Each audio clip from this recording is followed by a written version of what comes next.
আর আপনি একজন আলেমের নাম নিয়ে, তার স্ত্রী, বৈধ স্ত্রীর নাম নিয়ে সংসদে জাতির সামনে একটা মিথ্যা প্রপাকাণ্ডা চালালেন। আল্লাহ আপনাকে দেখেন কি করেছে।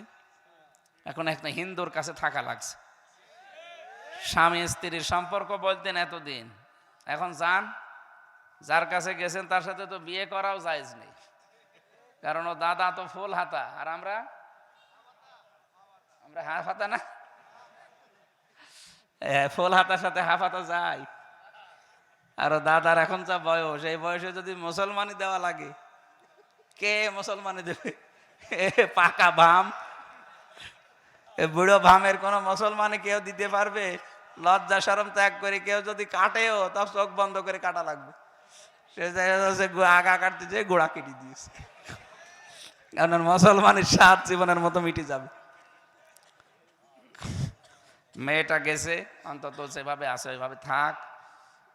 আর যদি আপনাদের সহ্যের বাইরে চলে যায় যে আপনাদেরও জ্বালাচ্ছে, তাহলে আমাদের মেয়ে আমাদের কাছে দেন, আমরা আল্লাহর কাছে পাঠিয়ে দেই। কারণ উনি যা করেছে বেঁচে থাকার মতো আর কায়দা নেই। 275টা অলরেডি মামলা হয়েছে, এটা মার্ডার মামলা। এখন যে জল্লাদ আছে ইলিয়াস, এই শাহজাহান জল্লাদের পরে এই লোকটা মাত্র একটা মার্ডার করেছিল জীবনে, তাও বাইরের লোক না, নিজের বউকে। ওই খালি ঘ্যানর ঘ্যানর করতো, ওর মাকে বোনকে কিছু দিলেই দেখতে পারত না। বলছে একদিন একটু সংশোধন করার জন্য এক থাপ্পড় দিলাম, ও ছাতা মরি গেছে। হ্যাঁ, একদম মরি গেছে। ওর মা বাবা মামলা দিল, এই যে আমি 30 বছর জেল খাটতেছি। এখন ফাঁসি দেয়, একটা ফাঁসি দিলে 4 মাস করে মাপ। এই জন্য ফাঁসির দায়িত্ব নিয়েছে। তো এই লোকটা একটা মার্ডার করে যদি ওর 30 বছর জেল খাটা লাগে, ও ফাঁসির আসামি ছিল, এখন যাবজ্জীবন এসেছে, 30 বছর খাটা লাগবে জেল একটা ফাঁসি, একটা মার্ডার মামলায়। আর এনার নামে মার্ডার মামলা কত, তাও তো একেবারে চোখে দেখা। আর হেফাজতের ওইটা যদি ধরেন তো কয়েক হাজার হয়ে যাবে। এরপরে 57 জন বিডিআর, এরপরে 2006 সালে জামাত শিবিরের মানুষ যেভাবে পিটিয়ে মেরেছে আপনার হুকুমদাতার আসামি, যে সব কিছুর বিচার ডক্টর ইউনূস বলে না যে শুধুমাত্র 24 সালের না, 2006 থেকে শুরু করে 24 পর্যন্ত যা হয়েছে প্রত্যেকটার বিচার করা হবে। তো সেই হিসাবে আমার মনে হয় ওনার যদি 1000 বার ফাঁসি দেওয়া হয়, তারপরেও 10 বার বাকি থাকবে। হ্যাঁ, তারপরেও আমরা সন্তুষ্ট না। তারপরেও মেয়ে যেহেতু আছে, আপনার সাথে তো বিয়ে জায়েজ নেই, আপনি রাখেন, অন্তত দূরে রাখবেন। আপনাদের তো চরিত্র ভালো না, দূরে রাখবেন। নাই তাই বুড়ো বয়সে আমার ছেলে মেয়ে হয়ে গেলে পরিচয় দেবো কি? দূরে দূরে রাখবেন। আর ঝামেলা বেশি করলে মেয়েটার তো সমস্যা, একটু মাথায় সমস্যা না, খালি মিথ্যা কথা বলে। তো এই জন্য কথা যদি বেশি বলে তাহলে পাঠিয়ে দেবেন, আমরা আল্লাহর কাছে পাঠিয়ে দিই, একটু মুক্ত হব আমরা, একেবারে একেবারে একেবারে মুক্ত। আলহামদুলিল্লাহ, আল্লাহটা বিশাল জগদ্দল পাথর যে সরিয়ে দিয়েছে বুকের উপর থেকে, এইটাই শুকরিয়া। জীবনে আর কিচ্ছু না পাই, কোনো আফসোস নেই। একটা পাথর সরিয়ে গেছে। ফরিদপুরে কতবার এসে আমি ফিরে গেছি। কি আমি কি আপনার মেয়ের দিকে কোনোদিন তাকিয়েছি? আর আপনার যে মেয়ে, ও ছাতা তাকানো যায়? হ্যাঁ, ফরিদপুরের এত বড় হাতির মতো এই লোকই তাই কন্ট্রোল করতে পারলো না, শেষ পর্যন্ত ছেড়ে দিয়েছে। আর আমার মতো আমার শরীরই চলে না, আমিও তাকিয়ে করবো কি? তারপরও বিনা কারণে 3টা বছর আপনি রেখে দিলেন ফাঁসির কন্ডেম সেলের ভেতরে। কি আচরণ করলে! লাল দাগ দিয়েছিল আমার ফাইলে, যেন এইটা জামিন দেওয়া না হয়। এই হচ্ছে বিচার ব্যবস্থা দেশের। আবার বলতো আমরা ন্যায় বিচার কায়েম করছি, এর নাম ন্যায় বিচার। আউযু বিল্লাহি মিনাশ শাইতানির রাজিম। বিসমিল্লাহির রহমানির রহিম। قل ما كنت بدعا من الرسل وما أدري ما يفعل بي ولا بكم ইন আত্তাবিউ ইল্লা মা ইউহা ইলাইয়া ওয়া মা আনা ইল্লা নাযীরুম মুবিন।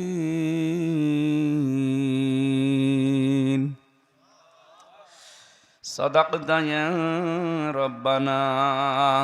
আল্লাহুম্মা সাল্লি আলা মুহাম্মাদ ওয়া আলিহি ওয়া আসহাবিহি ওয়া বারিক ওয়া সাল্লিম। আলহামদুলিল্লাহ।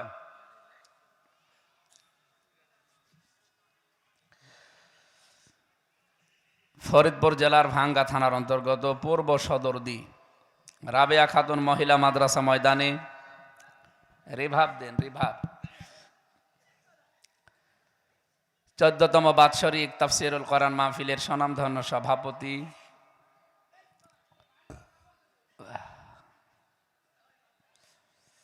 জনাব আল্লামা শরফুদ্দিন কাসিমি আতালাল্লাহু উমরাহু ওয়া বারাকাল্লাহু ফি হায়াতি, আমিন।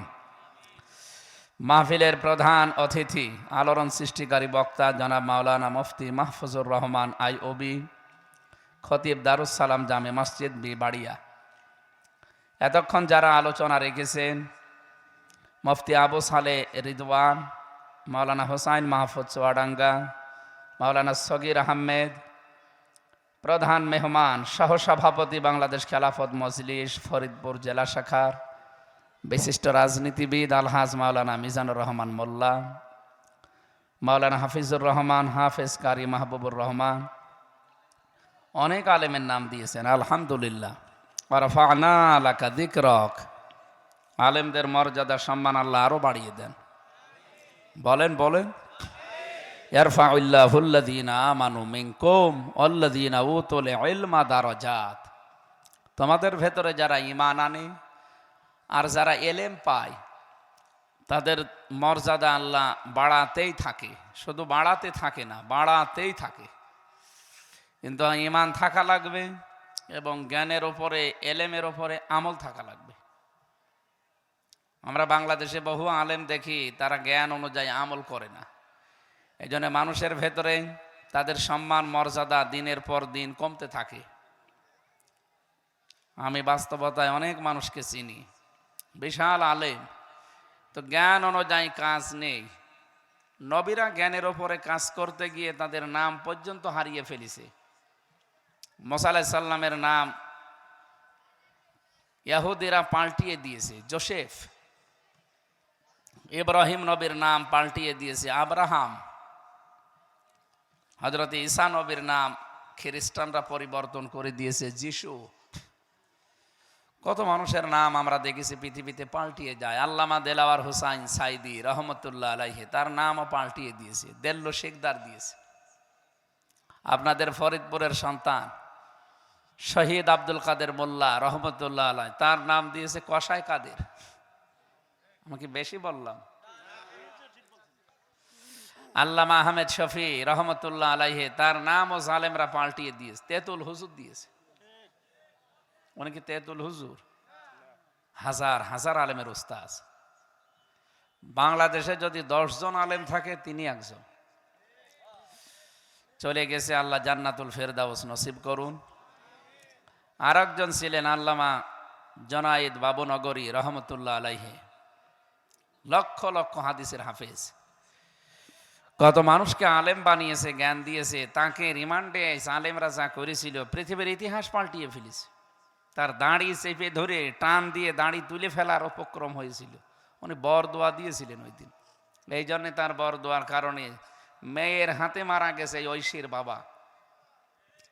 ঐশী আমাদের পাশের জেলে ছিল, এখনো পর্যন্ত আছে, এখন ঝাড়ু দিয়ে বেড়ায়। কি করলেন আপনি? এই যে নামগুলো পরিবর্তন করে দিয়ে জনগণের মন থেকে মুছতে পেরেছেন। আল্লামা জনায়েদ বাবুনগরী, তার নাম শুনলে মানুষ এখন দোয়া করে। আর যে জালেম মেয়ের হাতে মারা গেল, জালেমের নাম শুনলে মানুষ দোয়া করে, আরো বড় দোয়া দেয়। তা আমরা যদি সত্যি আমাদের মর্যাদা বাড়াতে চাই, আমাদের জ্ঞানের উপরে কাজ করা লাগবে। দুনিয়াতে জ্ঞানের উপরে কাজ করেছিল সবচাইতে বেশি নবীরা। কারা? বলেন বলেন। এই জন্য তাদের শত্রু বেশি ছিল। আপনি তাকান, যতগুলো নবী, শুধু 2জন নবী বাদ দিয়ে পৃথিবীতে এমন কোন নবী রসুল আমরা পাইনি যে নবী রসুলের ওপরে সমসাময়িক মানুষেরা ঠাট্টা বিদ্রুপ করে নাই, জুলুম নির্যাতন অত্যাচার করে নাই। আল্লাহ আফসোস করে জানিয়েছেন, ইয়া হাসরাতান আলাল ইবাদ মা ইয়াতিহিম মির রাসূলিন ইল্লা কানু বিহি ইস্তাহজিউন। আমার বান্দাদের জন্য আমার আফসোস, আক্ষেপ, এমন কোন নবী রসুল পাঠালাম না যার সাথে সমসাময়িক মানুষেরা ঠাট্টা বিদ্রুপ করে নাই। নবীদের কি চরিত্র খারাপ ছিল? কারো পাকা ধানে মই দিয়েছে? কেন তাদের উপরে জুলুম অত্যাচার? একটাই মাত্র কারণ, তারা জ্ঞানের ওপরে আমল করেছিল। তারা নাম পর্যন্ত হারিয়ে ফেলেছে। সুতরাং আজও যদি আমরা জ্ঞানের ওপরে আমল করি, আমাদের মর্যাদা আল্লাহ বাড়াবে। দারজাত বহু বছর, এরফা, এটা মোজারে, বর্তমান ভবিষ্যৎ, প্রেজেন্ট ফিউচার। আপনি যত টিকে থাকতে পারবেন ইমানের ওপরে, জ্ঞানের ওপরে, আপনার মর্যাদা আল্লাহ দিনের পর দিন বাড়াতেই থাকবে। আল্লামা সাইদি চলে গেছে, লক্ষ লক্ষ মানুষেরা এখন দল মত নির্বিশেষে তার জন্য মোনাজাত করে, দোয়া করে। মরে তো গেল মতিয়া চৌধুরী, অগ্নিকন্যা। আমি তো আজ পর্যন্ত ওর নামে কেউকে দোয়া করতে শুনিনি। কেউ যদি একটু আলোচনায় আনেও ওর নামে আরো বর দোয়া করে, আল্লাহ ওরে আরো কিছু দাও। এই জন্য আলেমদের সম্মান, অনেক আলেমের নাম দিয়েছেন, আলহামদুলিল্লাহ। আমি এরকম পাই না, অধিকাংশ জায়গায় রাজনৈতিক নেতৃবৃন্দের নাম থাকে, আজকে আলেমদের নাম দিয়েছেন। সব মাওলানা, মুফতি, হাফেজ, কারি, আলহামদুলিল্লাহ। যারা আলেম ওলামা এখানে এসেছেন, আল্লাহ তাদের এই আয়াতটা যারা বাস্তবে আমাদেরকে দেখান। হায়াতে তাজ্জেবা সিহাতে কল্লিয়া কামনা করছে আলেমদের, বলেন আমিন। সময় নেই। আজকের মাহফিলে আসলে এইটা তো জোর করে নিয়েছে ইমরান ভাই। আমার তো মাহফিল ছিল সেই দোহারে, আর এশার পরে ছিল মাওলানা হাসান জামিল আর আমার 2জনের ছিল ওই যে মাদারীপুর শিবচর। কিন্তু আপনাদের এটা জোর করে নেওয়ার কারণে আমার সিরিয়াল পাল্টিয়ে গেছে। এখানে আমার মাগরিব থেকে এশা ছিল, মানুষের এই তো কয়জন, এরকম 10 ডবল মানুষ ওই জায়গায়। এরপরে ঢাকার ওইটাই আসতে যে মানুষের শুধু সেলফি তুলতে আমার 1 ঘন্টা লেগেছে। এই কারণে আসলে আমার বের হতে দেরি হয়ে গেছে, নয়তো এখানে এসে আমি মাগরিব পড়তে পারতাম, তাহলে হয়তো এসা পর্যন্ত শেষ করে ওখানে যে এখন ধরা লাগতো। যাই হোক, আগে হয়ে গেছে, এখন সময় ফিরে পাচ্ছি আলহামদুলিল্লাহ। এখন অন্তত আর পেছনের টান নেই যে এটা সঙ্গে আবার ওইটা যাওয়া লাগবে, অসুবিধা নেই। এখন আজকে অন্তত পুষিয়ে দেব যতক্ষণ পারি। আমার আবার শরীর পাড়া লাগবে, তো জালেমরা তো শরীরটাই শেষ করে দিয়েছে। আলহামদুলিল্লাহ, যতটুকু আছি চেষ্টা চালাবো। আল্লাহ যেন হক কথাগুলো বলার সুযোগ আমাকে দান করেন। আমার সাথে আমাদের কুষ্টিয়ার বড় ভাই এসেছেন, আবু হাসান লিটন, বিশিষ্ট ব্যবসায়ী। এরপরে যারা কথা বললেন এসেছিলেন সবাই, অনেক আলেমের নাম দেখছি, তো এই জন্য যাই রাত 10টা পর্যন্ত আপনারা চালিয়েছেন আলহামদুলিল্লাহ। সামনে বসে আছেন যারা মুসলমান ভাই, পর্দার আড়ালের, যেহেতু মহিলা মাদ্রাসা, অবশ্যই মা বোনেরা আছে, সম্মানিতা মা এবং বোনেরা। প্রাণপ্রিয় ফরিদপুরবাসী, বাংলাদেশের অন্যান্য জেলার চাইতে ফরিদপুরের মানুষকে মানুষ ভালোবাসে 2টা কারণে আমি জানি। এটা আলেমদের শহর, 2 নাম্বার এটা শহীদদের শহর। আমার দৃষ্টিতে, আপনি কি মনে করেন আমি জানি না, শহীদ আব্দুল কাদের মোল্লা, শহীদ আলী আহসান মোহাম্মদ মুজাহিদ রহমতুল্লাহ আলাই, 2জন শহীদ হয়েছে, কোনো সন্দেহ নেই। কারণ তারা জালেমের সামনে মাথা নত করে নাই। ওনাদেরকে অফার দেওয়া হয়েছিল, এই ফরিদপুরের এই 2 কৃতি সন্তান যদি মেনে নিত, ওনাদের ফাঁসির দড়িতে যাওয়া লাগতো না।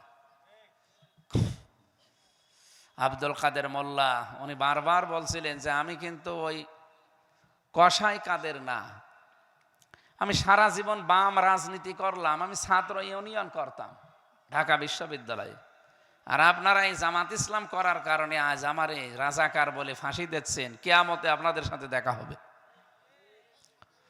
উনি যেখানে ছিলেন আমি ওই ঘরেই ছিলাম, যেহেতু উনি ফাঁসির কন্ডেম সেলে ছিলেন, আর আমারও জালেমরা ফাঁসির কন্ডেম সেলে রেখেছিল। মাওলানা মামুনুল হক, মাওলানা শাখাওয়াত হোসেন রাজি আর আমি, এই 3জন একেবারে এক জায়গায় 3টা বছর।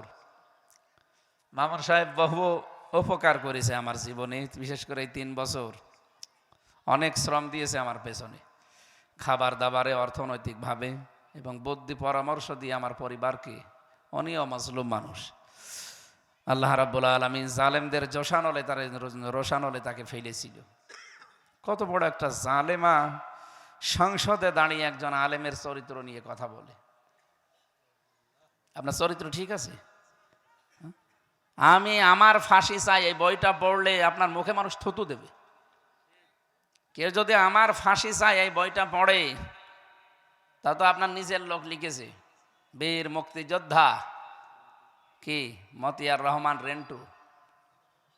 এই লোকটা যা লিখেছে, সত্যি যদি ওইভাবে আপনার জীবন চলে থাকে, তা আপনি আর মানুষের তালিকায় নেই, পশু অত নীতি নামে না। আমি পড়া পড়েছি বই, আমি মেজর ডালিম বলছি, এই বইগুলো আমার পড়ায় 6টা বই বেরিয়েছে। পড়াটা এতদিন তো বাজেয়াপ্ত ছিল, সব বেরিয়ে গেছে। পড়াটা আমি পড়ে দেখেছি, মানুষ এত নিচে নামে। আর আপনি একজন আলেমের নাম নিয়ে, তার স্ত্রী, বৈধ স্ত্রীর নাম নিয়ে সংসদে জাতির সামনে একটা মিথ্যা প্রপাগান্ডা চালালেন। আল্লাহ আপনাকে দেখেন কি করেছে। এখন একটা হিন্দুর কাছে থাকা লাগছে।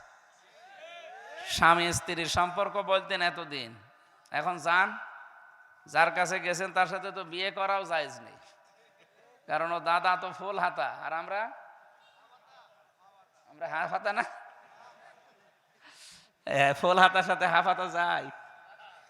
আর দাদার এখন যা বয়স, এই বয়সে যদি মুসলমানি দেওয়া লাগে, কে মুসলমানি দেবে? পাকা ভাম, বুড়ো ভামের কোন মুসলমানি কেউ দিতে পারবে? লজ্জা শরম ত্যাগ করে কেউ যদি কাটেও, তাও চোখ বন্ধ করে কাটা লাগবে। সে আগা কাটতে যে গোড়া কেটে দিয়েছে, কারণ মুসলমানের স্বাদ জীবনের মতো মিটে যাবে। মেয়েটা গেছে, অন্তত সেভাবে আছে ওইভাবে থাক। আর যদি আপনাদের সহ্যের বাইরে চলে যায়, যে আপনাদেরও জ্বালাচ্ছে, তাহলে আমাদের মেয়ে আমাদের কাছে দেন, আমরা আল্লাহর কাছে পাঠিয়ে দেই। কারণ উনি যা করেছে, বেঁচে থাকার মতো আর কায়দা নেই। 275টা অলরেডি মামলা হয়েছে, এটা মার্ডার মামলা। এখন যে জল্লাদ আছে ইলিয়াস, এই শাহজাহান জল্লাদের পরে এই লোকটা মাত্র একটা মার্ডার করেছিল জীবনে, তাও বাইরের লোক না, নিজের বউকে। ওই খালি ঘ্যানর ঘ্যানর করতো, ওর মাকে বোনকে কিছু দিলেই দেখতে পারতো না। বলছে একদিন একটু সংশোধন করার জন্য এক থাপ্পড় দিলাম, ও ছাতা মরে গেছে। হ্যাঁ, একদম মরে গেছে। ওর মা বাবা মামলা দিল, এই যে আমি 30 বছর জেল খাটতেছি। এখন ফাঁসি দেয়, একটা ফাঁসি দিলে 4 মাস করে মাপ। এই জন্য ফাঁসির দায়িত্ব নিয়েছে। তো এই লোকটা একটা মার্ডার করে যদি ওর 30 বছর জেল খাটা লাগে, ও ফাঁসির আসামি ছিল, এখন যাবজ্জীবন এসেছে। 30 বছর খাটা লাগবে জেল, একটা ফাঁসি, একটা মার্ডার মামলায়। আর এনার নামে মার্ডার মামলা কত? তাও তো একেবারে চোখে দেখা। আর হেফাজতের ওইটা যদি ধরেন তো কয়েক হাজার হয়ে যাবে। এরপরে 57 জন বিডিআর, এরপরে 2006 সালে জামাত শিবিরের মানুষ যেভাবে পিটিয়ে মেরেছে আপনার হুকুমদাতার আসামি। যে সব কিছুর বিচার ডক্টর ইউনূস বলেন যে শুধুমাত্র 24 সালের না, 2006 থেকে শুরু করে 24 পর্যন্ত যা হয়েছে প্রত্যেকটার বিচার করা হবে। তো সেই হিসাবে আমার মনে হয় ওনার যদি 1000 বার ফাঁসি দেওয়া হয়, তারপরেও 10 বার বাকি থাকবে। হ্যাঁ, তারপরেও আমরা সন্তুষ্ট না। তারপরেও মেয়ে যেহেতু আছে, আপনার সাথে তো বিয়ে জায়েজ নেই, আপনি রাখেন, অন্তত দূরে রাখবেন। আপনাদের তো চরিত্র ভালো না, দূরে রাখবেন। নাই তাই বুড়ো বয়সে আমার ছেলে মেয়ে হয়ে গেলে পরিচয় দেবো কি? দূরে দূরে রাখবেন। আর ঝামেলা বেশি করলে মেয়েটার তো সমস্যা, একটু মাথায় সমস্যা না, খালি মিথ্যা কথা বলে। তো এই জন্য কথা যদি বেশি বলে তাহলে পাঠিয়ে দেবেন, আমরা আল্লাহর কাছে পাঠিয়ে দিই, একটু মুক্ত হব আমরা, একেবারে একেবারে একেবারে মুক্ত। আলহামদুলিল্লাহ, আল্লাহটা বিশাল জগদ্দল পাথর যে সরিয়ে দিয়েছে বুকের উপর থেকে, এইটাই শুকরিয়া। জীবনে আর কিচ্ছু না পাই, কোনো আফসোস নেই। একটা পাথর সরিয়ে গেছে। ফরিদপুরে কতবার এসে আমি ফিরে গেছি। কি আমি কি আপনার মেয়ের দিকে কোনোদিন তাকিয়েছি? আর আপনার যে মেয়ে, ও ছাতা তাকানো যায়? হ্যাঁ, ফরিদপুরের এত বড় হাতির মতো এই লোকই তাই কন্ট্রোল করতে পারলো না, শেষ পর্যন্ত ছেড়ে দিয়েছে। আর আমার মতো আমার শরীরই চলে না, আমিও তাকিয়ে করবো কি? তারপরও বিনা কারণে 3টা বছর আপনি রেখে দিলেন ফাঁসির কন্ডেম সেলের ভেতরে। কি আচরণ করলে! লাল দাগ দিয়েছিল আমার ফাইলে, যেন এইটা জামিন দেওয়া না হয়। এই হচ্ছে বিচার ব্যবস্থা দেশের। আবার বলতো আমরা ন্যায় বিচার কায়েম করছি, এর নাম ন্যায় বিচার? এক একজনের নামে মামলা কত! আমার কাছে যারা আসতো বলেন, ভাই কয়টা মামলা দিয়েছে? একজন বলছে 313টা। একজনের মামলা দেখলাম 556টা মামলা দিয়েছে তার।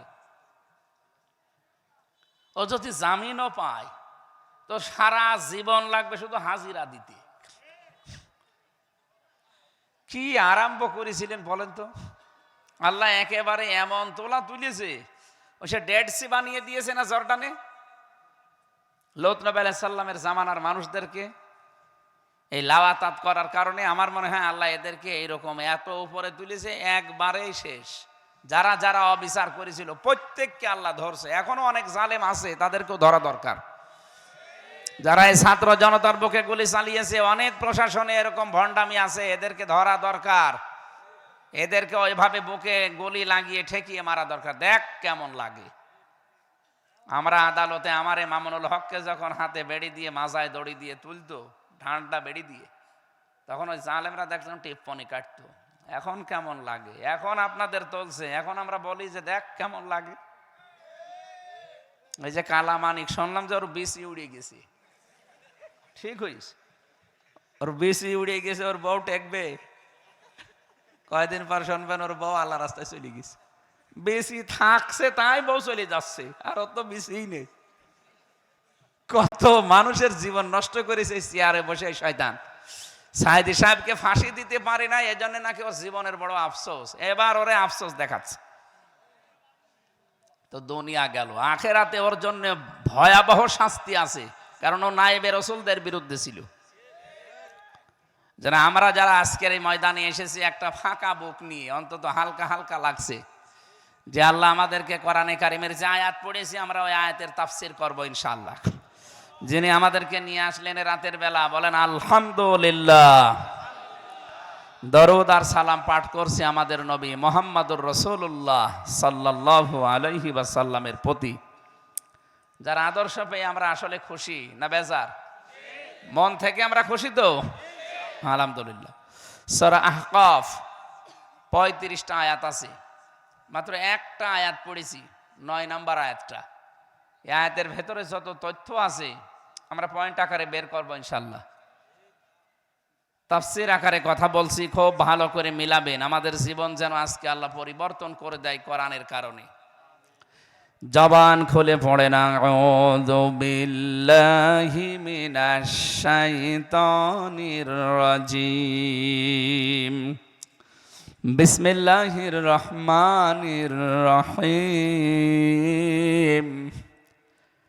قل ما كنت بدعا من الرسل وما أدري ما يفعل بي ولا بكم إن أتبع إلا ما يوحى إلي وما أنا إلا نذير মুবিন। সাদাকাল্লাহুল আযীম। সূরা আহকাফ কি বললাম? 35টা আয়াত আছে, একটা মাত্র আয়াত পড়েছি আপনাদের সামনে। ঐতিহাসিক যে প্রেক্ষাপট আছে, বিশ্বনবী মুহাম্মদুর রাসূলুল্লাহ সাল্লাল্লাহু আলাইহি ওয়াসাল্লাম এই আয়াতটা নাজিল হওয়ার পর, এর আগের আয়াতগুলো কোরআনে কারিম কেন্দ্রিক।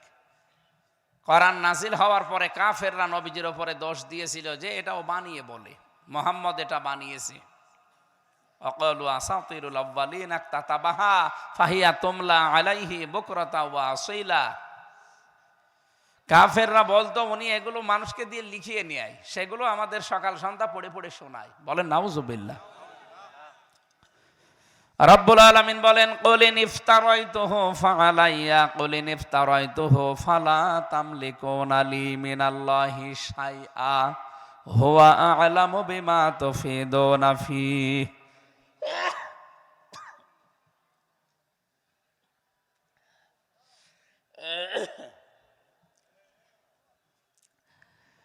আল্লাহ রাব্বুল আলামিন বলেন, নবী আপনি বলুন, আমি যদি এগুলো বানিয়ে বলতাম তোমাদের সামনে, তাহলে আল্লাহর কাছ থেকে আমাকে বাঁচানোর মতো কারো ক্ষমতা ছিল না। ওয়ালাউ তাকাব্বালা আলাইনা বা'দাল আকাবিল লা আখাযনা মিনহু বিল ইয়ামিন সুম্মা লাকাতা'না মিনহুল ওয়াতিন। ৪৪, ৪৫, ৪৬ নাম্বার আয়াত সূরা হাক্কাতের। রব্বুল আলামিন বলেন, আমি যে কোরআনে কারিম নবীজির কাছে দিয়েছি, আমার নবী যদি নিজের কোনো কথা এর ভেতরে আমার নামে চালিয়ে দিত, আমি নিজে আমার ডান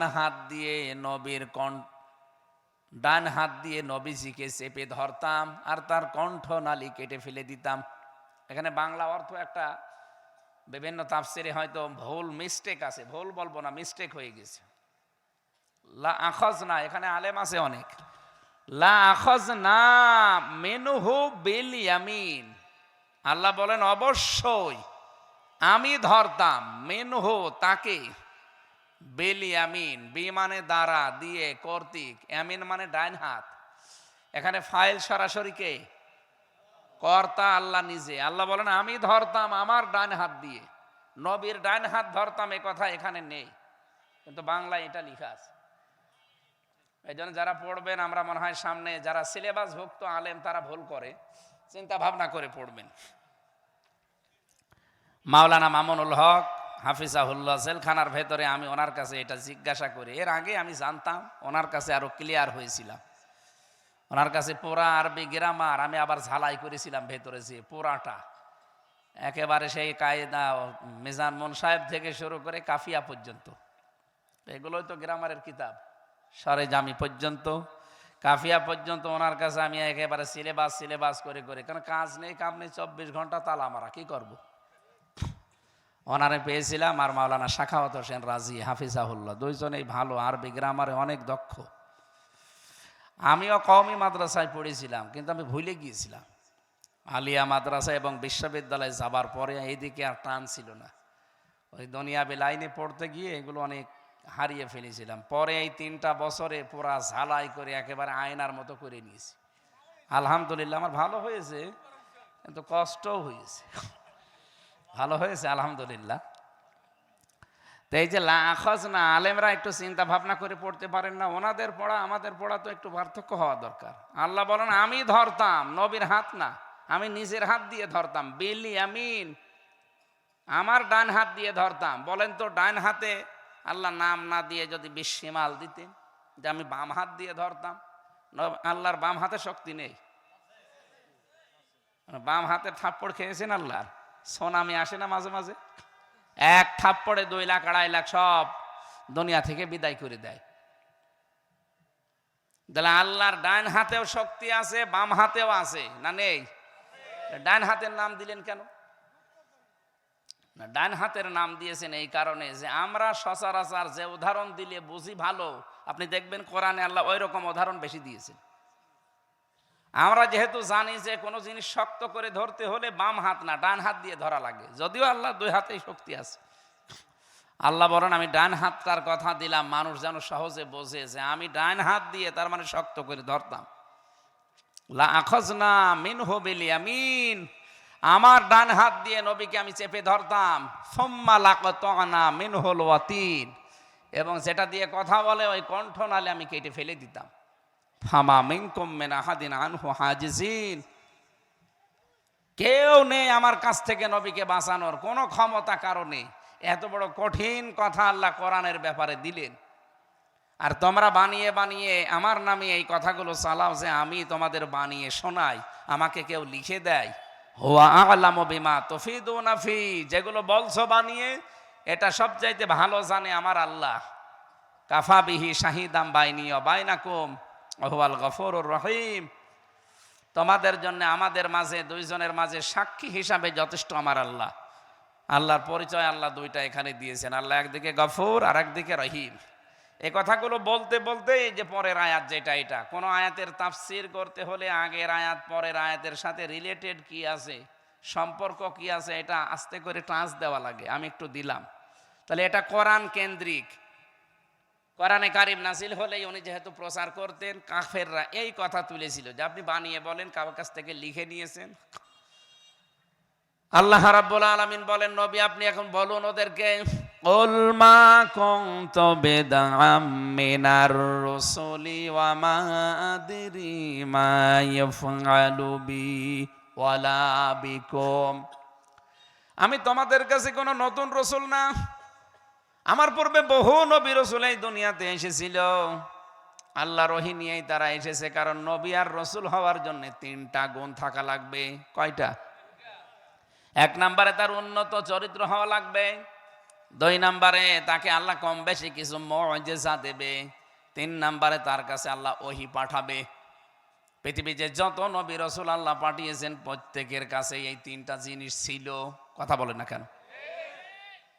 আমাদের নবী মুহাম্মদুর রাসূলুল্লাহকে আল্লাহ কম বেশি মুজিজা দিয়েছেন। 3000 মুজিজার কথা আমরা জানি তার জীবনে। সর্বশ্রেষ্ঠ মুজিজার নাম হচ্ছে কোরআনে কারীম। শুধু এতটুকুই না, পৃথিবীর উন্নত চরিত্র আল্লাহ তাকে দিয়েছিলেন। এ দুনিয়ায় এমন কোনো মানুষ নেই, এমন কোনো দিক আর বিভাগ নেই যে দিক বিভাগে গেলে আপনি রসুলের চরিত্র পাবেন না। কেউ যদি বলে আমি নানা, আমার নানা হিসাবে কেমন হওয়া লাগবে, নবীজি নিজে নানা হয়ে দেখিয়েছেন। বলেন। কোন মানুষ যদি বলে স্বামী হিসাবে আমি কি করব, নবীজি নিজে দেখিয়েছেন যে স্বামী হিসাবে কেমন থাকা লাগে। কোন মানুষ যদি বলে আমি একজন শ্রমিক, শ্রমিক হিসাবে কি করা লাগবে, নবীজি নিজে শ্রম দিয়েও দেখিয়েছেন। পৃথিবীর এমন কোন দিক বিভাগ নেই। কেউ যদি বলে রাষ্ট্রপতি, নবী 10 বছর নিজে রাষ্ট্রপতি ছিলেন। পৃথিবীর প্রতিটি কাজে তাকে আপনি পাবেন। অনুসরণ করার জন্য কোনো বাবা লাগবে না, কোনো স্বামী লাগবে না। অনেকে তো বাবা ছাড়া কিছু পায় না। এ বাবার একটাই দোষ ছিল, শুধু স্বপ্ন দোষ। যত স্বপ্ন দুনিয়ায় দেখেছে সব বাস্তবায়ন করা লাগবে। এই স্বপ্ন দোষগুলো বাস্তবায়ন করতে গিয়ে মেগা প্রজেক্টের নাম নিয়েছে, মেগা ডাকাতি করেছে। এত স্বপ্ন যদি লোকটা দেখে না যেত, আমার মনে হয় এত ঝামেলা হইতো না। খালি স্বপ্ন দেখিস। এই জন্য ওনার জীবনের দোষ একটা, কি দোষ? স্বপ্ন দোষ। স্বপ্ন দেখে দেখে তো আমরা রসাতলে। তারপরও তো আপনার যে জেলাগুলো আছে, অন্যান্য জেলায় যান আপনি, কুড়িগ্রামে, নীলফামারীতে, পঞ্চগড়ে, ঠাকুরগাঁও, ওই সমস্ত এলাকাগুলোতে যান। আমি মাঝে মাঝে এই লাইন মতো না যেতে পারি, সময় কন্ট্রোল হয় না, এই জন্য হেলিকপ্টারে নিয়ে যায়। যাবার সময় পাইলট আমাকে দেখায় যে এই জিনিসগুলো এখনো কমপ্লিট হয়নি। এদেশের মানুষ যদি টাকাগুলো পাচার না করে, ওই শয়তানগুলো যদি এই দেশে বড় বড় প্রতিষ্ঠান করত, 36 লাখ যুবক এখন বেকার। কত? 36 লক্ষ যুবক এখন বেকার। এই মানুষগুলো কর্মসংস্থান পেয়েছে তো এদের বাইরের দেশে যে আর রাস্তা ঝাড় দেওয়া লাগতো না। নিজের দেশে যদি 20-25 হাজার 30 হাজার টাকা উপায় করার একটা লাইন একজন পেয়ে যায়, ওই লোকটা সুখে শান্তিতে চলতে পারত। অথচ বাংলাদেশ থেকে সৌদি আরবে গিয়ে দেখি রাস্তা ঝাড়ু দিচ্ছে, টয়লেট পরিষ্কার করছে, খুব বেশি হলো না 30-35-40 হাজার টাকা মাসে উপায় হয়। আপনি কি করলেন? পাইলট খালি আমার যাওয়ার সময় আসার সময় আফসোসটাই করে যে হুজুর ওই শয়তানদেরকে নিয়ে আগে চলতাম, এখন যেহেতু শয়তানরা বেশি নেই, আপনাদের নিয়ে চলা লাগে। আমাদের জীবনের আফসোসই এইটা, ওরা যদি মানুষের কর্মসংস্থান করে দিত, ওদেরকে কেউ নামতেও বলতো না। অথচ 42,000 কোটি টাকা প্রতি বছরে শয়তানরা পাচার করেছে। 42,000 কোটি। কয়েকদিন আগে আমি মালয়েশিয়া ছিলাম, ওখানে বানিয়েছে সাহেব পাড়া। কানাডায় তো বানিয়েছে বেগম পাড়া, ওইটা সাহেব পাড়া, কিন্তু তালা লাগানো, সব কেউ থাকে না ভয়তে। আমি স্বাধীনের পরে গিয়েছিলাম, যাওয়ার পরে দেখি শয়তান যেই হোটেলে উঠে দেখি নিচে 2 শয়তান চা খাচ্ছে। কি আপনি? হুজুর আমি আগেই পালিয়েছি। কেন পালাবেন? ওই যে ঘর আছে সাহেব পাড়ায়, থাকেন না? না, ওখানে যে মায়ের খাবো।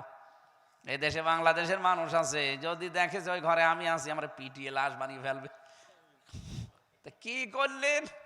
টাকাগুলো নিয়ে এসে এখন কাজ কারবারেও লাগাতে পারেন না, ভোগও করতে পারেন না, নিজের মাতৃভূমিতেও থাকতে পারলেন না, তো কি হবে আপনার জীবন নিয়ে? কয়েকজনের সাথে আমি গোপনে কথা বলেছিলাম, ওরা আফসোস করে। গোয়েন্দা বিভাগের অনেকেই মালয়েশিয়া, সিঙ্গাপুর, থাইল্যান্ডে আছে। যে আমাকে হোটেলে ডাক দিয়েছিল, আমি কয়েকটা গোয়েন্দার সাথেও কথা বলেছি, তারাও শান্তিতে নেই। এই জালেমাকে টিকিয়ে রাখতে গিয়ে তাদের জীবনেও তারা আগুন লাগিয়েছে।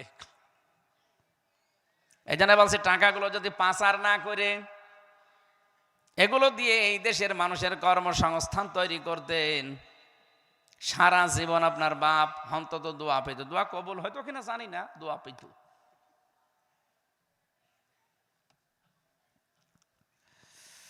ফরিদপুরবাসী, আপনাদের একটু টান আছে বেশি, এই জন্য তো বেশি বলাও যাচ্ছে না। আমার গাড়ি আবার ভেঙে দেবেন না? একবার গাড়ি আমার ভেঙে দিয়েস, আজকে গাড়ি ভেঙে দিয়েস। কোন শয়তান যেন ওই যে উপরে উঠতেছে, আমার ওই যে বাম্পার ভাঙা, এখন ও ছাতা ছাড়া লাগবে এখন। বিশ্ব নবী মোহাম্মদ রাসূলুল্লাহ সাল্লাল্লাহু আলাইহি ওয়াসাল্লামকে ডাক দিয়ে বললেন, নবী আপনি বলে দিন, আমি তোমাদের মতো, তোমাদের কাছে নতুন রসুল না যে তোমরা নতুন কিছু দেখতেছো না। বহু রসুলের আগে পাল্টিয়েছে, পরিবর্তন হয়ে গেছে, গুছরিয়ে গেছে, সবগুলো চলে গেছে। আমি এর ধারাবাহিকতায় আল্লাহ আমাকে পাঠিয়েছে। আমি জানি না, এইটাই মূল কথা। মা ইয়াফআলু বি ওয়ালা বিকুম অমাদিরি, আমি জানি না আমার সাথে আল্লাহ কি আচরণ করবে। আমি এইটাও জানি না যে আল্লাহ তোমাদের সাথে কি করবে। আয়াতটা নাযিল হওয়ার পরে সঙ্গে সঙ্গে নবীজি ডাকলেন নিজের মেয়ে ফাতেমাতুজ জাহরাকে রাদিয়াল্লাহু তাআলা আনহা, হযরত ইমাম হাসান হোসাইন রাদিয়াল্লাহু তাআলা আনহুমা দুইজনকে, এবং নিজের ফুফু হযরত সাফিয়াকে ডাক দিয়ে বললেন, আমার কাছে আসো, ভালো করে শোনো। কিয়ামতের ময়দানে কিন্তু এই কথা বলে পার পাওয়া যাবে না যে আমার বাবা নবী ছিল, আমার নানা নবী ছিল, আমার ভাতিজা নবী ছিল, আল্লাহ মাফ করে দাও। না, নিজের কাজ যদি নিজে না করো, আমি নবীর দোহাই দিয়ে কিচ্ছু হবে না। ফরিদপুরবাসী একটু চিন্তা করেন তো, নবীজি কাদের ডেকে বলছেন নিজের আপন মেয়েকে, যিনি কলিজার টুকরা মনে করতেন ফাতেমাকে। বিশ্বনবী জানিয়েছেন, আমার কলিজার টুকরা ফাতেমা, কেউ যদি ফাতেমাকে কষ্ট দেয় সেজন্য আমি নবীকেই কষ্ট দেয়। কলিজার টুকরা বলে জানতেন হাসান হোসাইনকে। এত বড় আদরের মহাব্বতের জিনিসগুলোকে যদি বলে যে আমার পরিচয়ে কোনো কাজ হবে না, নিজে যা করবা ওইটার উপরে বেসিস করে তোমার বিচার হবে, তা আমরা তো অনেক দূরের মানুষ। কথা বলেন ঠিক কিনা? আমরা কত দূরের মানুষ, ৬,০০০ কিলোমিটার দূরে আছি আমরা মক্কা থেকে। তারা নিজের আপন লোকগুলো যদি এই কথা শুনতে পারে, তা আমাদের কি? এই জন্য আমার নিজের কাজ নিজে করা লাগবে। ওয়ালা তাজিরু ওয়াজিরাতুন বিজরা উখরা, কেউ কারো বোঝা কিয়ামতে বহন করবে না। ফাইদা নুফিখা ফিস-সূরি ফালা আনসাবা বাইনাহুম ইয়াউমাইযি ওয়ালা ইয়াতাসালুন, সিংহায় ফুৎকার দেওয়ার সঙ্গে সঙ্গে যত রকমের সম্পর্ক আপনার সাথে আছে আল্লাহ সব কাট করে দেবে। নসব না দিয়ে আনসাব দিয়েছেন। আপনার দলীয় সম্পর্ক হোক, আত্মীয়তার হোক, আপনার রক্তের সম্পর্ক হোক, স্বামী স্ত্রীর হোক, যত রকমের সম্পর্ক দুনিয়ায় আছে সব শেষ। শুধু এতটুকু আল্লাহ শেষ করে দেননি, ওয়ালা ইয়াতাসালুন, এমনকি আপনার সম্পর্কে কোনো কথা সে জিজ্ঞাসাও করবে না। ওয়ালা ইয়াসালু হামিমুন হামিমাই ইউবাসসারুনাহুম, কিয়ামতের দিন যখন সামনাসামনি নিয়ে আসা হবে, কোন শহীদের পরিচয় দিতে চাইবে না যেটা আমার বন্ধু ছিল, এমনকি ওই কথা পর্যন্ত তুলবে না। বাংলার মুসলমানেরা, আমি আমার ইমান থেকে বলছি, এজন্য আমাদের এক্ষুনি পরিবর্তন হওয়া দরকার। কারো উপরে ভরসা করে কোনো লাভ নেই। এই জেলাতে যেহেতু এরকম ভরসা করা হয়, দেখি বলে আমার বাবা আছে, কিসের বাবা? আনসাব দিয়েছেন আল্লাহর কোরআনে, আল্লাহ দেখতে পাচ্ছেন না আপনি? কোন বাবা না, কোন মা না। তাফসিরে আয়াতের আমি পড়েছি, কিয়ামতে অনেক সন্তান তার মায়ের পা ধরে 500 বছর কাঁদবে। 500 বছর পরে ওর মুখের উপরে লাথি দিয়ে বলবে, কে তুই? দুনিয়ায় আমার বিয়েই হয়নি, ছেলে পাবো কোথায়? আমাদের জীবনে সময় আসতেছে না? বলেন, সবার জীবনে এই সময় সামনে আসতেছে। সুতরাং পরীক্ষা হওয়ার আগে কিন্তু প্রশ্নপত্র দেওয়া হয় না। আর আমাদের পরীক্ষা আল্লাহ যেরকম নেবে আগে প্রশ্নপত্র ফাঁস করে দিয়েছেন। এরপরেও যদি আমরা কেউ ফেল করি, আমাদের মতো কপাল পোড়া আর কেউ আছে? যেন আমরা নিজেরা এখন থেকেই নিজেকে নিয়ে ভাবি, আমি যে জীবন গঠন করলাম, সত্যি আমার এই জীবন দিয়ে আমি কি পার হতে পারবো? সত্যি কথা বলছে, আমি একা একা থাকলে আমার এই চিন্তাটা আসে মাঝে মাঝে। আল্লাহ পাক যদি বলে, হামজা 2024 সালের ডিসেম্বরের 31 তারিখ পর্যন্ত তোকে মাফ করে দিলাম, যা, তোর হিসাব দেওয়া লাগবে না, তুই শুধু জানুয়ারির 1 থেকে এই 6 তারিখ পর্যন্ত হিসাব দিয়ে জান্নাতে চলে যা। আমার যা কাজ কারবার, এই 6 দিনের হিসাব দেওয়া আমার মনে হয় সম্ভব না। আপনারা পারবেন না? আপনারা পারবেন? আপনারা বাবার দলের লোক না? পাশেই তো আপনাদের বাবা আছে। কত মানুষ এই ভ্রান্ত ধারণায় আছে যে বাবা আছে, বাবা পার করে নিয়ে যাবে। আরে ভাই, ও বাবার কি হবে? ও বাবা জানে। কারো উপরে ভরসা করবেন না, সে যেই হোক। আপনি নিজের কাজ নিজে দেখেন। নবীজি যদি ফাতেমাকে বলতে পারে বাবার পরিচয়ে কাজ হবে না, আপনি জানেন আয়াতের তাফসিরে আমি হাদিস পড়েছি, কত কঠিন কথা হযরতে আবু যর বলেন, ফাতেমাতুজ জোহরা ইন্তেকালের পরে তাকে আমি নিয়ে গিয়েছিলাম কবর দিতে। কবর দেওয়ার সময় শুধু কবর খোঁড়া হয়ে গেছে, আমি একটু পরিচয় দিলাম ফাতেমার, যে তোমার ভেতরে যারা রাখা হবে তিনি কিন্তু হযরতে আলীর স্ত্রী, শেরে খোদা বলা হয়, হাসান হোসাইনের মা, জান্নাতের সর্দারিনী নেত্রী, খবরদার বিয়াদবি করবা না। হযরতে আবু যর বলেন, কোনো আওয়াজ নেই। মনে মনে ভাবলাম, সারা জীবন নবীজির কাছে শুনলাম কবরের বর্ণনা, সবচাইতে বড় কঠিন ঘাটি এটা, কই কিছুই তো বলে না। হঠাৎ করে নবীজির পরিচয় তুলে ধরলেন, এ কবর, তোমার ভেতরে যারে রাখবো তিনি আখেরি জামানার পয়গম্বর মুহাম্মাদুর রাসূলুল্লাহ সাল্লাল্লাহু আলাইহি ওয়াসাল্লামের কলিজার টুকরা মেয়ে ফাতেমা, খবরদার বিয়াদবি করবা না। হযরতে আবু যর বলেন, দেখি কবর থেকে মানুষের মতো আওয়াজ আসছে। হে আবু যর, নিজে কান খাড়া করে শোনো আর মানুষকে শোনাও। তুমি এতক্ষণ যাদের পরিচয় দিলে, হযরতে আলীর স্ত্রী, হাসান হোসাইনের মা, জান্নাতের নেত্রী, নবী মুহাম্মদুর রাসূলুল্লাহ সাল্লাল্লাহু আলাইহি সাল্লামের কলিজার টুকরা, আমি কাউকে চিনি না। আমার কাছে পরিচয় হবে কাজ দিয়ে। কাজ যদি ভালো হয় আমি জান্নাতের টুকরা হয়ে যাব। আর কাজ যদি দেখি যে দুনিয়ায় কাজ কারবার ভালো নেই, আমার ভেতরে আসতে দেরি, শুধু একটা চাপ দেব, এই পাঁচের হাড় ওই পাঁজরে চলে যাবে, একটা চিৎকার দিয়ে 70 গজ নিচে পাঠিয়ে দেব। হযরতে আবু যর বলেন, কথাটা শোনার পরে আমি একবার চিৎকার দিয়ে কবর থেকে উঠে পড়লাম। এই যে দৌড় দিয়েছি, জীবনে আর কোনোদিন সংসার করার সাহস পাইনি। কার কথা বললাম আপনি টের পাচ্ছেন? জান্নাতের মেয়েদের যিনি সর্দারিনী নেত্রী হবে, তাকে যদি কবরে কথা বলতে পারে। নবীজি এই জন্যই বলেছিলেন, মা ফাতেমা, আমার উপরে ভরসা করে কোনো লাভ নেই, যে আমার বাবা নবী ছিল, আল্লাহ মনে হয় আমারে মাফ করে দেবেন না। নবীর মেয়ে ফাতেমারই যেখানে কোনো কুল কিনারা নেই, আমরা কোথাকার কে? আমি আবার বলছি, সব ভরসা বাদ দেন, নিজের কাজটা দেখেন আপনি পার হতে পারবেন কিনা। পরবর্তীতে নবীজি যখন বললেন, লিয়াগফির লাকাল্লাহু মা তাকদ্দামা মিন যামবিহি ওয়া মা তাআখার, আল্লাহ রাব্বুল আলামিন বলেন, হে নবী, আপনার আগে পেছনের সব কিছু আমি মাফ করে দিয়েছি। ফের সাহাবীরা বললেন, হে নবী, আপনারটা না জানলাম যে আপনি মাফ পেয়ে গেছেন, তা আমাদের অবস্থা কি?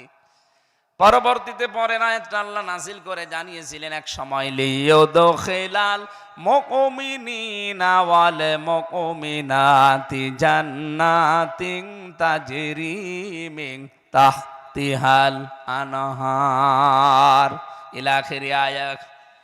মমিন নারী মমিন পুরুষ যারা, এই মানুষগুলোকে আমি আল্লাহ আমার জান্নাতে প্রবেশ করাবো। জান্নাতে তো মানুষকে আল্লাহ এমনি দেবে না, কাজ দেখে দেবে। কথা বলেন না কেন? পুরা কোরআন শরীফে আপনি যেখানেই জান্নাতের কথা দেখবেন তার আগে আল্লাহ দুইটা শর্ত দিয়েছেন যে ইন্নাল্লাযীনা আমানু ওয়া আমিলুস সলিহাত কানাত লাহুম জান্নাতুল ফিরদাউসি নুজুলা। যারা নিশ্চয় যারা ঈমান আনে এরপরে ভালো কাজ করে। এই এদিকে তাকান, আপনি পড়া কোরআন শরীফে কোন জায়গায় ঈমান যারা পাবে ভালো কাজ করবে কথা পেয়েছেন? আমি পাইনি। পুরা কোরআনে আপনি দেখবেন ইন্নাল্লাযীনা আমানু বা ইয়া আইয়ুহাল্লাযীনা আমানু, যারা ঈমান এনেছো ঈমান পেয়েছো এ কথা কিন্তু বলা হয়নি। এখানে আমরা যারা আছি কেউ আমরা ঈমান আনি নাই, আমরা ঈমান পেয়েছি। বাবা মা মুসলমান ছিল, দাদা মুসলমান, এ হিসাবে আমরাও মুসলমান। আর মুসলমান যদি নাও হয় ছোটবেলায় একবার মুসলমানি দিয়ে দিয়েছে। অথচ সাহাবীরা কিন্তু ঈমান পেয়েছিলেন না, ঈমান এনেছিলেন। কি কোন মানুষ যদি ঈমান আনতে চায়, এই ভালো করে শোনেন, আপনি ঈমান আনতে চাইলেই হবে বিষয়টা এমন না। কোরআনে কারীম জানিয়েছে ঈমান আনার আগে আপনার একটা দায়িত্ব আছে, তাগুত ছেড়ে দেওয়া লাগবে। কেউ যদি তাগুত ছেড়ে না দিয়ে ঈমানের দাবি করে, ওর ঈমানের চায়ের আনাও দাম নেই। সূরা বাকারার 256 নম্বর আয়াতের তাফসীর পড়বেন, ফামাই ইয়াকফুর বিত-তাগুতি ওয়া ইউমিন বিল্লাহ ফাকাদ ইসতামসাকা বিল উরওয়াতিল ওয়াসকা। আল্লাহ পাক বলেন কোন মানুষ যদি ঈমান আনতে চায় তার প্রথম কাজ সে যেন তাগুত ছেড়ে দেয়। কি ছাড়ে? বলেন বলেন। তাগুত ছেড়ে যদি ঈমানের ধরতে পারেন দাবি, লাং ফিসাম লাহা, জীবনও আপনি ছিঁড়ে পড়ে যাবেন না। এমন একটা মজবুত অবলম্বন আপনি ধারণ করবেন যা কখনো ছিঁড়ে যাওয়ার মতো না। এ বাংলাদেশে বহু মানুষকে আমি নাম ধরে বলছি, এদিকে তাকান, বহু মানুষ আমরা ঈমান এনেছি তাগুত ছেড়ে না দিয়ে। এই জন্য আমাদের ঈমান টিকিয়ে রাখা কষ্ট হয়ে যায়, বাতাস উঠলে আমাদের ঈমান হারিয়ে যায়। কিন্তু যারা সত্যি তাগুত ছেড়ে দিয়ে ঈমান এনেছে, আপনি দেখেন তো ডক্টর শফিকুল ইসলাম মাসুদ 57 দিন রোগটা রিমান্ডে ছিল, কোনো গিরা বলতে কিছু নেই, সব জালেমরা খুলে দিয়েছে। এত পিটানো পিটিয়েছিল, পায়ের নিচে নখ তুলে নিয়েছিল সব, ওনার একটা নখও ছিল না। 57 দিন রিমান্ডে, বাংলাদেশের ইতিহাসে এটার উপরে আর নেই। দেলাওয়ার হোসেন শিবিরের সাবেক সভাপতি লজ্জা স্থানের ভেতরে তার গরম করে ঢুকিয়েছে, পুরুষাঙ্গ নষ্ট হয়ে গেছে। পরবর্তীতে চিকিৎসার মাধ্যমে আল্লাহ আবার ফেরত দিয়েছে। 55 দিন রিমান্ডে ছিল লোকটা, কিন্তু বাতিল রাতারে এক চুলও টলাতে পারেনি। কিন্তু এদেশে বহু পীরকে বহু আলেমকে আমরা দেখলাম এই 15.5 বছরে তাগুত ছেড়ে না দিয়ে ঈমানের দাবি করতো, এই জন্য ঈমান আগে হারিয়ে ফেলিস। আমি কি বেশি বলে ফেললাম? আপনি বলছেন, কথা বোঝেন? আপনি নিজেই বলেন তো, আপনার ঈমান আনা হয়েছে, তাগুতের সাথে সম্পর্ক রেখে ঈমান হয় কি করে? আগে তাগুত ছাড়ো, এরপরে ঈমান আনো, তাহলে আপনার ঈমান টিকিয়ে রাখতে পারবেন। আমি তো দুইজনের নামে উদাহরণই দিয়ে দিলাম যে তারা এত কঠিন অবস্থায়ও কিন্তু ঈমান ছাড়ে নাই। অথচ যে মানুষগুলো ঈমান এনেছে, অনেককে দেখি ঈমানের দাবি করে, অনেক পীরকেও দেখি বাতিলের সাথে আতাত করে চলে। কথাগুলোর ওজন আপনি হয়তো টের পাচ্ছেন না, যাদের মাথায় মগজ আছে তারা টের পাচ্ছে। আপনি ঈমান আনতে হলে আগে তাগুত মাস্ট বি, আপনাকে ছাড়াই লাগবে, তাছাড়া আপনার ঈমানের কোনো দাম নেই। ওই ঝড় উঠবে ভাঙ্গা মোড়ে, এখান থেকে আপনার বাতি লিবে যাবে। কিন্তু ঈমান যদি তাগুত ছেড়ে দিয়ে আনতে পারেন, ঈমান জীবনও আপনার এটা কোনোদিন ছিড়বে না। লাং ফিসাম লাহা, কখনো ছিড়ে যাবে না।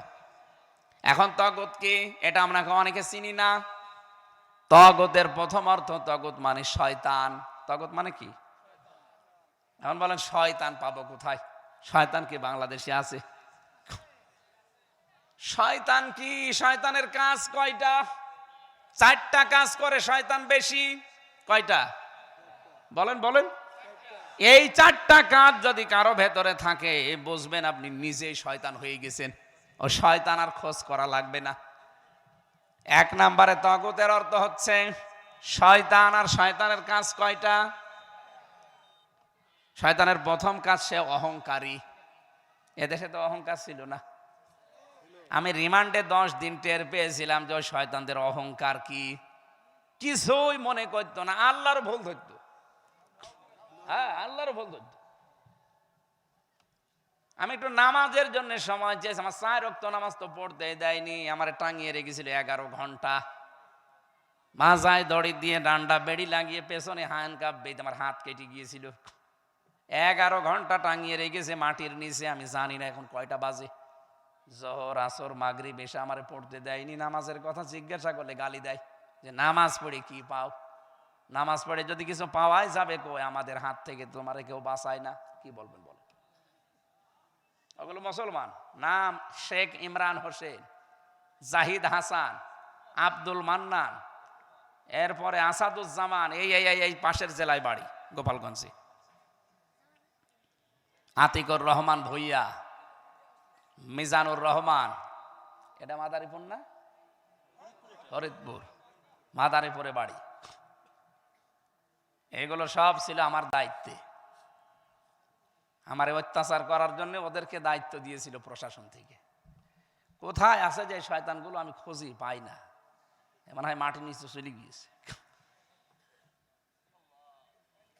এরা এসে এসে রাতের বেলা মাঝে মাঝে প্রশ্ন করতো, কি পাও এ কথা এত বলি? আর দেশে হুজুর নেই? কয়েকটা হুজুরের নাম বলতো, আমার আফসোস হতো, এরাও হুজুর গো, হ্যাঁ, ওরা বেহেশতে আছে।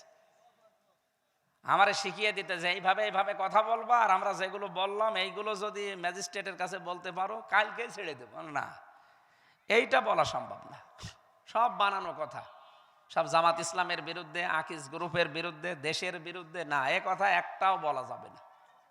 শেষে আমার এই যে 11 ঘন্টা পরে বলছে, যদি কালকে না বলেন তাহলে আপনার বউ তুলে নিয়ে আনবো। তাহলে আমি কি করবো বলেন তো? তখন অসহায় না? এমনি আমি জানি না যে আমি বেঁচে আছি কিনা, এমন অবস্থায় রেখে দিয়েছে। এরপরও ম্যাডামের জানতাম যে তখন বাচ্চাটার বয়স 7 মাস, অত অসুস্থ। ওই অবস্থায় যদি শয়তানরা তুলে নিয়ে আসে, আর নিয়ে আসতো, ও তো চরিত্র নেই তো, তুলে নিয়ে আসতো। এই কঠিন অবস্থায় বললাম, যা ভাল লাগে আপনারা করেন, আমারে নিয়ে চলেন, যা বলতে বলবেন সব বলবো, যান। এই কারণেই তো এই যে 164 এত কড়াকড়ি হয়েছে, আমারে ছাড়ে নাই এই কারণে। যদিও ওরা ছাড়তো না, আমি 164 না দিলেও ওরা ছাড়তো না। তাই কঠিন পরিস্থিতি তৈরি করে কি পেলেন আপনি বলেন?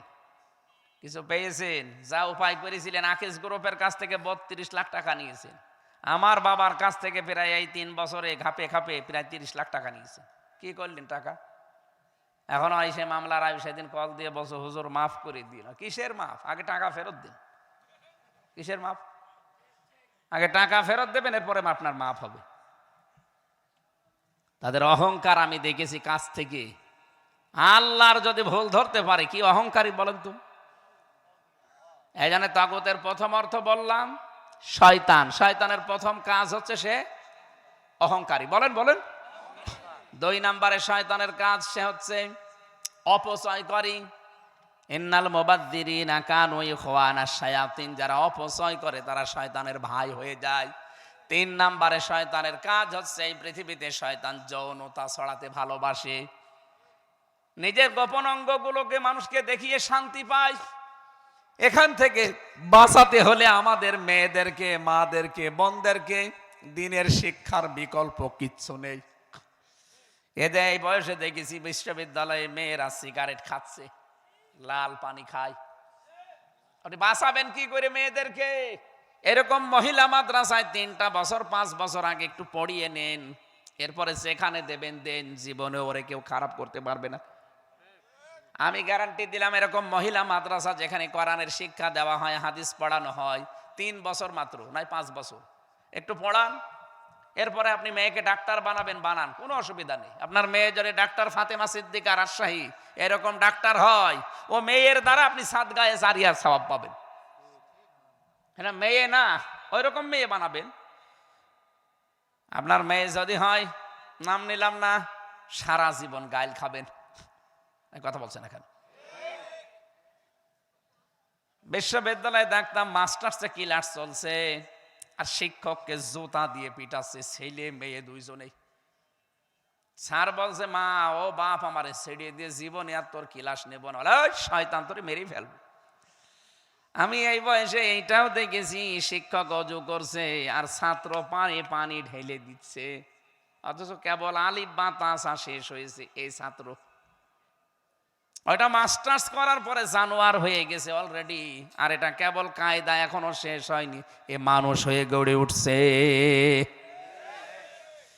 মেয়েদের ভেতরে পর্দার যে বিধান, এটা হয়তো অনেকে জানে না, এটা যে কত বড় গুরুত্বপূর্ণ।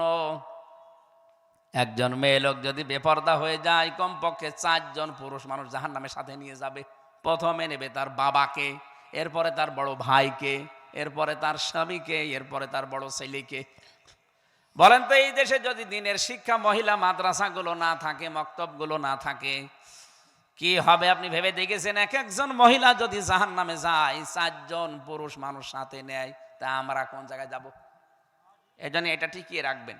হয়তো সরকার থেকে এখনো সেরকম কিছু আসে না, এটা টিকিয়ে রাখার দায়িত্ব ইমানদার মুসলমানদের, যেন মেয়েরা সামনে অন্তত ফাতেমাতুজ জোহরার মতো, খাদিজাতুল কোবরার মতো হয়। সম্মানিত মা বোনরা, আপনারা যে এসেছেন, বিভিন্ন জায়গায় বসে আছেন, স্বামী যখন বাইরে থেকে আসবে, তার জন্য যে ঘরটা নয়েজ মুক্ত রাখবেন, আওয়াজ মুক্ত রাখবেন, একটা শান্ত নির্মল পরিবেশ তাকে দেবেন। খাদিজাতুল কোবরা এই একটা কাজ করার কারণে আল্লাহ তাকে জান্নাত থেকে ঘর বানিয়ে সুসংবাদ পাঠিয়েছেন। অথচ খাদিজা জীবনে 1 ওয়াক্ত নামাজ পড়েনি, একটা রোজাও রাখেননি, একটা হজও করেননি, একটা যাকাতও দেননি।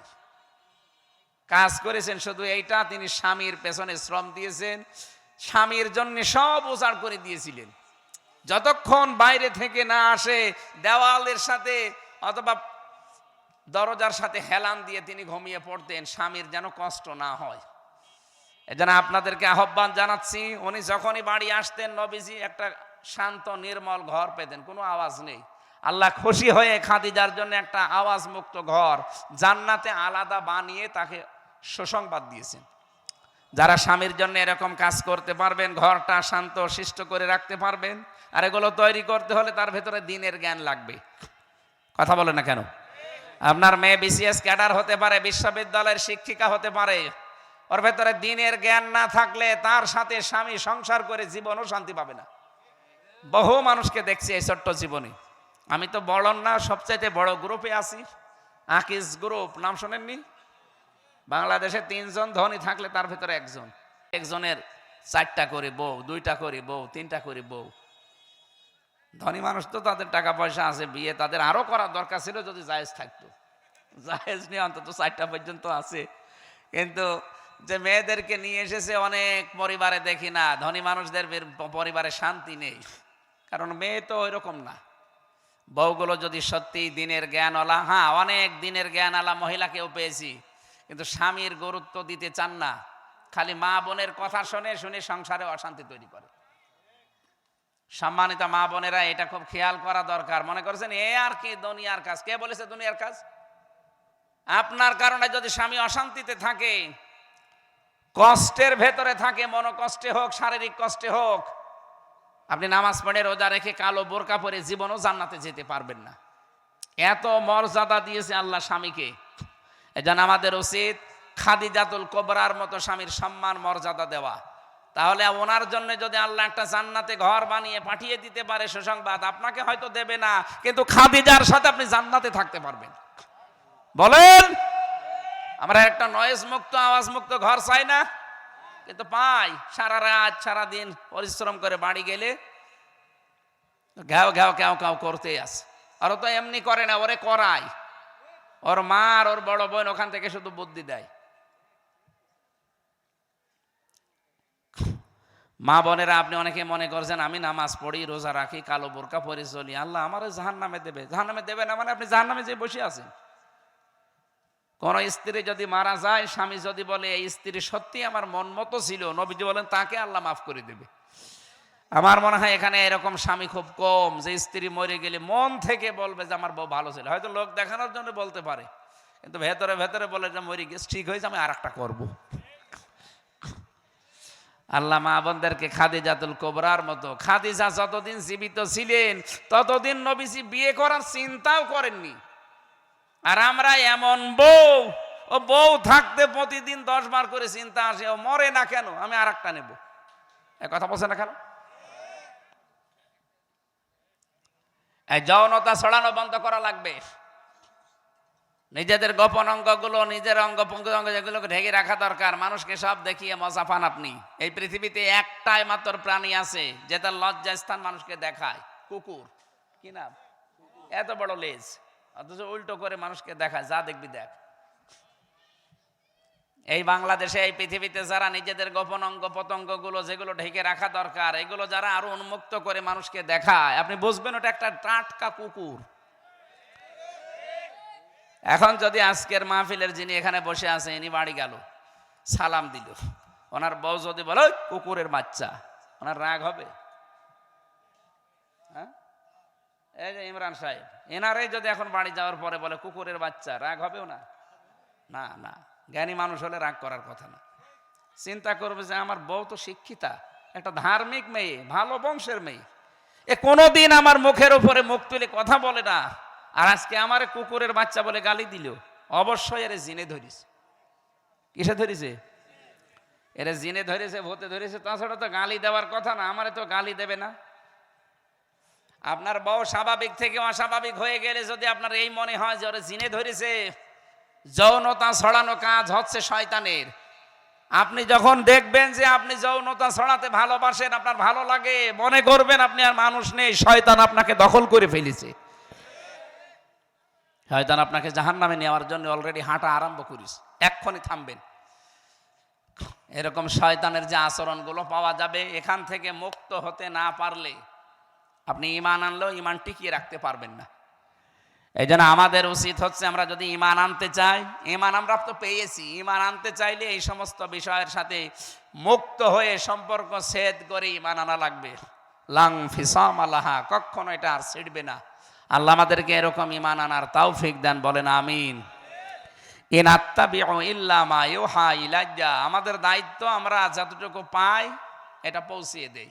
নবীজি বলেছেন, আমার প্রতি যেটা ওহী হয় আমি শুধু এইটার অনুসরণ করি, এইটা শুধু আমি ইত্তেবা করি, অনুসরণ করি। ওমা আনা ইল্লা নাযিরুম মুবিন, আমি একজন প্রকাশ্য ভীতি প্রদর্শনকারী, এর বাইরে আমি আর কিছু না।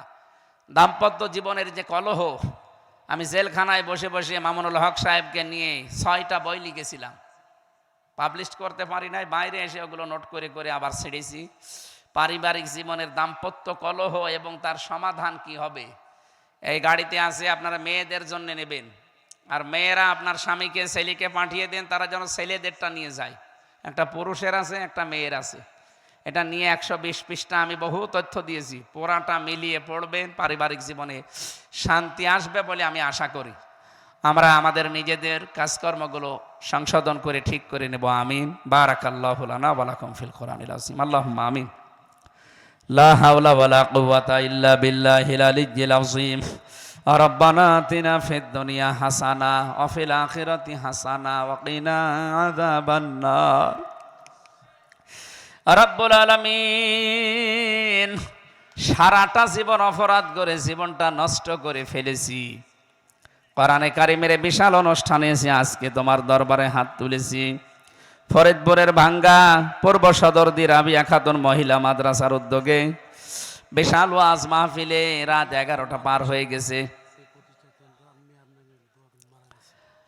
আল্লাহ তাআলা, যত মানুষ আজকের এই অনুষ্ঠানে আমরা বিভিন্ন জায়গা থেকে এসেছি, আমাদেরকে তুমি কবুল করে নাও। সম্মানিত সভাপতি জনাব আল্লামা শরফুদ্দিন কাসেমি সাহেবকে মঞ্জুর করো। আজকের মাহফিলের প্রধান অতিথি ছিলেন মুফতি সাহেব জনাব মাহফুজুর রহমান আইয়ুবী, তার কথাগুলো আমলের তৌফিক দেন।